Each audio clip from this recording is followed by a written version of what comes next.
자, 1997년 5월 27일 새벽 일본 고베시 스마구 중학교 정문 앞에서 발견된 시신. 칼로 근 X자 모양의 상처가 있는 눈과 귀까지 찢어진 입까지. 그런데 더욱 충격적인 사실은요. 피해자가 고작 11살 초등학생이었다는 겁니다. 저 천진난만한 아이가 저 어린아이가 보통 그렇게 상처가 남아있으면 원한 관계일 경우가 많거든요. 무슨 원한이 있겠어, 전화이. 전화에 무슨 원한이 있었겠습니까? 그러게요. 자, 거기서 끝이 아니었습니다. 살인범은 찢어진 피해자의 입에 자신의 닉네임 사카키바라 세이토와 경찰을 향한 도발적인 메시지까지 남겨놓았습니다. 자, 게임이 시작됐다. 우둔한 경찰들아, 나를 잡아봐라. 어머, 나는 사람을 죽이는 게 유쾌하다. 사건의 잔혹성 그리고 도전장까지 보내는 대범함 때문에 경찰에서는 범인을 건장한 30, 40대 남성으로 예상을 하고 수사했는데요. 자, 그런데 사건이 발생한 한 달 뒤인 6월 28일 범인이 검거되자 일본 열도는 그야말로 발칵 뒤집어지고 맙니다. 그 이유는 범인은 바로 피해자의 시신이 놓여있던 중학교의 평범한 재학생 14살 아즈마 시니치로였기 때문입니다. 뭐야? 자, 그런데 범행 조사 도중에 더욱더 충격적인 사실이 밝혀집니다. 체포 후 순순히 범행을 자백한 아즈마는 원래 교문에 걸어두려고 했는데 이게 자꾸 떨어져서 앞에 두고 온 거예요. 이런 말을 남깁니다. 사이코패스. 뿐만 아니라 취조 도중 추가로 밝혀진 범행들. 2, 3개월 전부터 4명의 초등학생들을 이유 없이 망치로 때리거나 칼로 찔렀고요. 일이야. 심지어는 살인이 이번이 처음이 아니었던 거예요. 와, 뭐지? 뭐 정신적으로는 문제가 있는 거 아닙니까? 자, 그런데요. 일본 국민들이 더 격분했던 건 당시 일본의 소년법상 형사처벌 대상 나이가 16세였기 때문에 14세였던 아즈마는 그 어떤 형사처벌도 받지 않았고요. 정신과 치료를 위해 관동의 의료 소년원에 수감이 됐던 겁니다. 그리고 7년 후인 2004년에 퇴소를 했습니다. 자, 그런데 아즈마는 일본 열도를 다시 한번 또 큰 충격에 빠뜨리고 맙니다. 2015년에 피해자와 유족들에게 동의를 구하지도 않고 죄를 고백하고 용서를 구한다며 수기를 출판한 겁니다. 자, 수기를 통해 범죄 당시 잔혹한 행위 묘사와 자신의 살인에 대한 정당성을 줄줄이 늘어놓아 피해자 유족들은 또다시 지울 수 없는 큰 상처를 입고 말았습니다. 하지만 아이러니컬하게도 최근 발행 2주 만에 누적 판매 부수 15만 부, 매출 종합 1위를 차지하기도 했다고 하네요. 다시는 일어나지 말아야 할 살인, 일본판 악마를 모았다였습니다. 자, 충무로를 집어삼킬 실화사건 19 스릴러 편 18위를 공개합니다. 역시 배우님은 달라요. 예. 네. 영국 하트퍼드셔 보빙던의 작은 마을.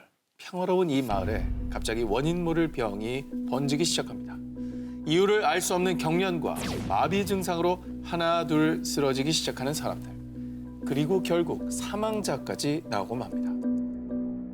그런데 이때 이 마을 사진기 부품 회사에서 일하는 한 남자가 수사에 결정적인 증언을 하는데요. 사람들의 증상을 보니 탈륨 중독으로 보이는데요. 탈륨에 중독되면 구토나 경련이 일어나거든요. 자, 놀랍게도 그의 증언은 사건의 실마리를 푸는데 큰 도움이 됩니다. 하지만 경찰은 이 점을 그리고 그를 수상하게 여기는데요. 자, 왜냐하면 일반인이라면 도무지 알 수 없는 화학 지식을 줄줄이 꿰고 있었기 때문입니다. 그리고 그의 뒷조사를 시작한 수사팀은 정말 충격적인 사실을 밝혀냅니다. 이 모든 건 그가 설계한 살인 계획이었던 겁니다. 근데 아까 한 기자님이 탈륨 그랬잖아요. 네네. 탈륨이 뭐예요? 그게 이제 어떻게 보면 단서가 된 거예요. 우리 모르잖아요. 탈륨이 뭔지. 일반 사람 모르는 거죠. 자, 맹독 물질인 탈륨을 커피나 차에 탄 뒤 사람들에게 태연한 표정으로 권해왔던 겁니다. 와. 그리고 결정적으로 경찰은 그의 집에서 탈륨을 비롯한 각종 독극물과 독약 실험을 소상히 기록한 일기장을 발견하게 됩니다. 이건 또 뭐 하는 사람이에요? 자, 독극물 살인범이었던 그의 이름은 그레이엄 영. 자, 그런데 그의 범행은 꽤 어릴 때부터 시작이 되었습니다. 학창 시절 다른 과목은 거의 낙제에 가까웠지만 그는 고작 14살의 나이에 독학만으로 대학원 수준의 화학 지식을 습득할 만큼 천재적인 두뇌의 소유자였습니다. 아, 이거 좋은 머리를 좋은 데 쓰지. 그러니까. 예, 그러던 어느 날 영국 런던 리스턴의 한 교실에서 의문의 사건이 발생합니다. 점심으로 샌드위치를 먹은 학생들이 잇따라 복통을 호소하더니 경련을 일으키며 쓰러졌는데요. 자, 그런데 이 모습을 지켜보던 그레이엄 영은 자신의 일기장에 무언가를 적기 시작합니다. 안티몬 타르타르 산염을 0.01g 섭취하면 인간은 복통을 일으킨다. 아이고. 그렇습니다. 그는 친구를 상대로 독국물 안티몬 타르타르 산염의 치사량을 실험을 했던 겁니다. 세상.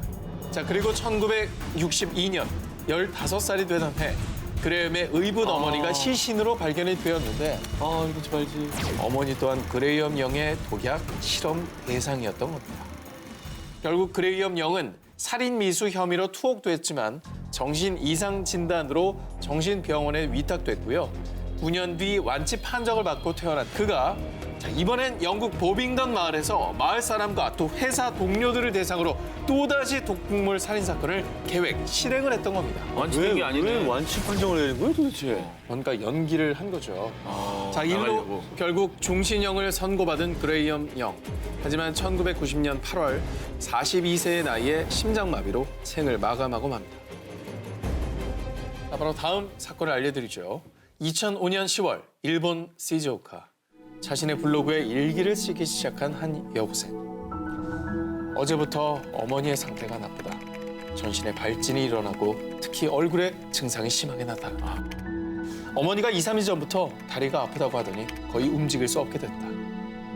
자, 언뜻 보면 투병 중인 어머니의 건강 상태를 이렇게 기록한 것처럼 보이지만 뭐야, 너무 무섭다. 자, 일기는요. 단순히 일상을 기록한 게 아닙니다. 바로 살인 일지였던 겁니다. 자, 여기서 또 나옵니다. 네. 독극물인 탈륨을 컵안에 발라서 친어머니를 살해하려는 계획을 세웠고요. 그 과정을 이렇게 블로그에 기록해 둔 거였습니다. 아이고야. 자, 이렇게 끔찍하고도 주도 면밀한 살인 계획을 세운 소녀는 16살의 여고생. 선생님과 주변 친구들은 그녀를 그저 얌전하고 또 성실한 우등생으로 기억하고 있었는데요. 하지만 범행 동기를 묻는 질문에 이 소녀는 이렇게 대답을 했답니다. 전 그냥 화학 실험을 해보고 싶었어요. 그렇습니다. 그녀의 내면은 잔혹한 악마의 모습이 숨어 있던 겁니다. 자, 그리고 일본 열도를 경악하게 만든 또 하나의 사실. 체포 당시 그녀의 방에 앞서 소개를 해드렸던 영국의 연쇄살인마 그레이엄 영의 사진이 걸려 있었다는 거. 아유, 따라했고 모방범죄구나. 그렇습니다.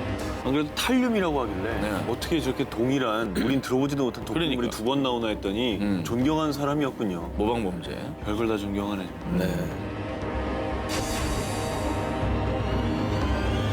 충무로를 집어삼킬 실화 사건 19 스릴러 편 16위 공개합니다. Coming soon. 이게 진짜 스릴러다. 네가 해. 거의 오시엔인데요. 예, 계속 제가 틀고 있어요. 대한민국 넘버원 채널 오시엔. 러시아 수도 모스크바에서 동쪽으로 약 400km 떨어져 있는 니즈니 노브고르드주. 이곳에 사는 46세 아나톨린 모스크빈. 그는 무려 13개 언어를 구사하며 특히 고문헌 해석에 밝아 10권이 넘는 러시아 역사책을 집필한 저명한 학자였습니다. 훌륭한 사람인데요. 그런데 그에겐 정말 특별한 취미가 하나 있었으니 아빠가 머리 빗겨줄까? 올가, 오늘 생일이지? 우리 파티하자. 바로 여자 인형을 수집하는 일이었습니다. 자, 그런데 2011년 어느 날 아나톨린의 아파트를 우연히 방문한 부모님은 방을 가득 채운 물건을 보고 경악을 금치 못했습니다. 온 방에 가득 찬 인형들 때문인데요. 그런데 이때 밝혀진 정말로 충격적인 사실. 뭐예요? 당시 그의 집을 가득 채운 인형은 뭔데? 미라화된 여아 시체였던 겁니다. 사람 시체요? 게다가 이 시체들은 무려 29구나 발견이 됐다는 거예요. 어머, 웬일이야. 자, 낮에는 존경받는 역사학자로 또 밤만 되면 추악한 모습으로 사람들의 눈을 피해 매일 밤 동네 공동묘지를 파헤친 그는 그때마다 붕대와 약품을 이용해 미이라처럼 만든 뒤 어머머. 다시 또 여기에 드레스를 입혀서 전시해 놓았던 겁니다. 엽기다. 자, 무려 이 엽기 행각은 10년 동안 지속이 됐고요. 그가 무덤에서 꺼낸 여아 시체만 무려 159. 아니 진짜 상상도 못했어요. 아니 이게 부모들이 생각해요. 이게 네. 말이 되냐고요. 나는 그 가족들이 정말 걱정돼요. 자, 러시아 전역은 물론 전 세계를 충격에 빠뜨린 이 사건. 자, 너무나도 엽기적이어서 그 누구도 선뜻 영화로 제작하지 못해왔던 게 아닐까요? 아, 이게 16이라니까 과연 이어지는 사건들도 얼마나 더 엽기적이고 충격적일지 저는 너무 상상이 안 갑니다. 뒤에 기사를 읽기가 무서울 정도. 진짜로. 진짜 오늘은 그래요. 충무로를 집어삼킬 실화 사건 19 스릴러 편 15위 공개합니다.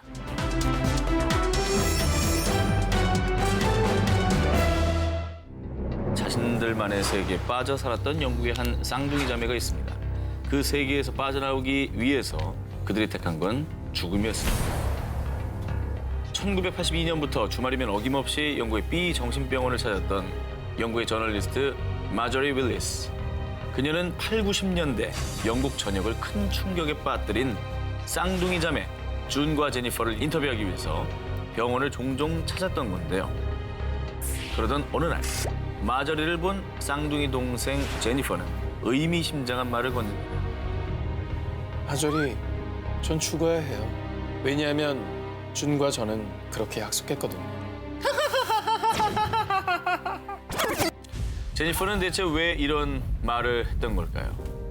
1963년 베네수엘라 북동쪽 카리브해에 위치한 작은 섬나라 바베이도스 출신 오브리와 글로리아는 눈에 넣어도 아프지 않은 일란성 쌍둥이 준과 제니퍼를 품에 안게 됩니다. 그리고 행복한 삶을 꿈꾸며 영국의 남서부에 위치한 웨일스로 이사하게 되죠. 하지만 사랑만 받으며 자라도 모자랄 유년 시절 준과 제니퍼는 주민들의 차가운 멸시와 조롱을 받으며 자라게 됩니다. 결국 쌍둥이 자매는 마음의 문과 말문까지도 닫아버리고 맙니다. 그런데 정말 미스테리한 일은 준과 제니퍼가 나누는 대화는 부모님을 포함한 그 누구도 알아들을 수가 없었다는 점입니다. 아니 뭘 무슨 말로 하길래 서로 다른 사람 알아들을 수가 없는. 그들만의 뭐 언어를 개발한 거. 오늘 개발하는 게 얼마나 어려운 일인데. 정확히 밝혀진 건 아니지만 몸짓과 함께 영어를 상당히 빠르게 스타카토식으로 구사했다는 것이죠.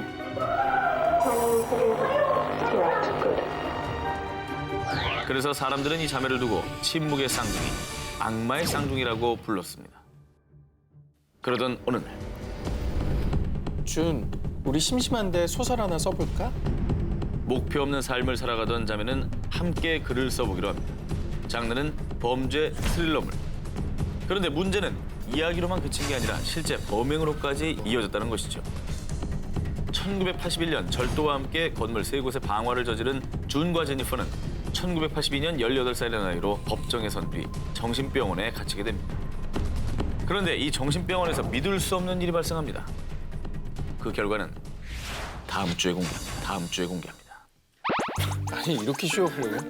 예, 아니 좀 이렇게 하기엔 예고가 너무 긴 거 아닙니까? 기사 지금 4개 읽은 사람인데 오늘도 너무 체력이 왜 이렇게 빠져요? 힘들어가지고요. 예. 그 정도로 궁금해 죽겠어요. 귀가 궁금하죠. 네. 그 정도로 궁금하죠. 그러니까. 말씀드리겠습니다.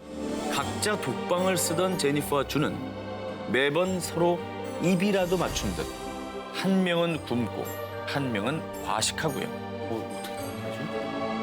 똑같이 괴상한 자세로 앉아있기까지 한 건데요. 게다가 이런 미스테리한 행동을 수차례 반복하게 이릅니다.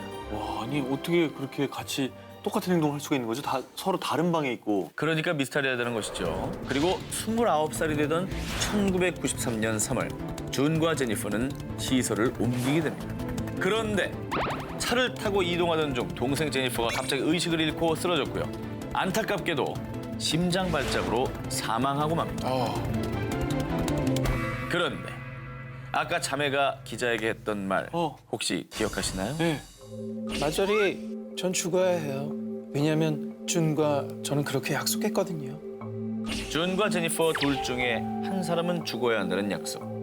그런데 정말 동생 제니퍼의 죽음이 예정돼 있었던 걸까요? 당시 언니 준은 동생의 죽음에 그 어떤 애도의 표현도 하지 않았습니다. 더 놀라운 점은 난 해방된 거야. 제니퍼가 나를 위해 삶을 포기했어. 라고 일기장에 기록을 남겼다고 합니다. 무슨 소리예요 도대체? 아니 그럼 그 자살이란 말이에요 그게? 아니지, 뭔가 이게 둘이 나눠져 있던 걸 하나로 약간 합친 기분은 안 들어요.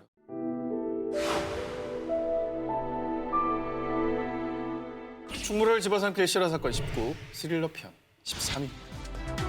행방불명 20초 만에 사라진 겁니다. 자, 여러분 지금부터 이 아이의 사진을 주목해 주시기 바랍니다. 행방을 알 수 없는 일본 3대 실종 사건으로 꼽히는 마츠오카 시냐의 사진입니다. 다 20초 사이에 일어난 실종 사건. 지금부터 재조명하겠습니다. 20초. 1989년 3월 7일 당시 4살이던 마츠오카 시냐와 그의 가족들은 외할머니 장례식에 참석하기 위해 도쿠시마현에 있는 친척 집에서 하룻밤을 보냅니다.